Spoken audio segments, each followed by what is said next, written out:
এ রহিম রহমান, তোরা কেউ কোক খাবি? না খাবো না। আরে খাবি না কেন? এই দেখ, এই যে আমি খাচ্ছি। এ তুই আমাদের সামনে থেকে সরে খা। এ তোর রোজা তো কি হয়েছে? আমি তোদেরকে দেখা দেখাই খাবো। চল ভাই, আমরা এখান থেকে চলে যাই।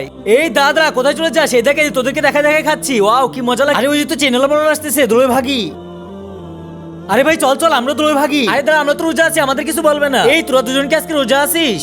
আরে হ্যাঁ বলো না, আমরা দুজনই রোজা আছি। ওরা দুজন আমার কথা না বলে দেয় যে আমি ওদেরকে দেখা দেখা খাইছি। আল্লাহ, তুমি এবারের মতো আমাকে বাঁচাই নাও। আমি আর কখনো রোজাদারকে দেখা দেখা খাবো না। মৌলানা সাহেব শোনেন, আরে তোর রোজা আছিস, আমি তোদেরকে দেখা দেখা খাবো। আরে ও এখন কোথায়? আরে এরা তো আমার কথা বলে দিছে, দৌড়ে পালায় ওইদিকে। মৌলানা চলো সবাই দৌড়ে ধরো ওকে। আরে ওই যে ওইখানে ধরো ধরো। আল্লাহ, তুমি আমাকে এবারের মতো মাফ করে দাও। আমি আর কখনো রোজাদারকে দেখা দেখা খাবো না। আমিও রোজা রাখবো, আমাকে এবারের মতো বাঁচাই দাও। আরে মৌলানা সাহেব ওই যে, আরে এই তো ধরেছি। এই তুই নাকি এদেরকে দেখা দেখা খাইছিস? আল্লাহ, তুমি আমাকে এবারের মতো মাফ করে দাও। আমি আর কখনো এমন আকাশ করবো না, রোজাদারকে দেখাই খাবো না। এ বলতা তাই মার দিলাম। আরে মৌলানা দাঁড়াও দাঁড়াও। তো বন্ধুরা, তোমরা কি বড় হলে তোমাদের মাকে বৃদ্ধাশ্রমে রেখে আসবে? যদি বৃদ্ধাশ্রমে রেখে না আসো, একটি লাইক এবং একটি সাবস্ক্রাইব করে দাও। আর যদি লাইক সাবস্ক্রাইব না করো, আমি বুঝবো তোমরা তোমাদের মাকে বৃদ্ধাশ্রমে রেখে আসবে। তোমরা কি করবে কমেন্টে জানিয়ে যাও।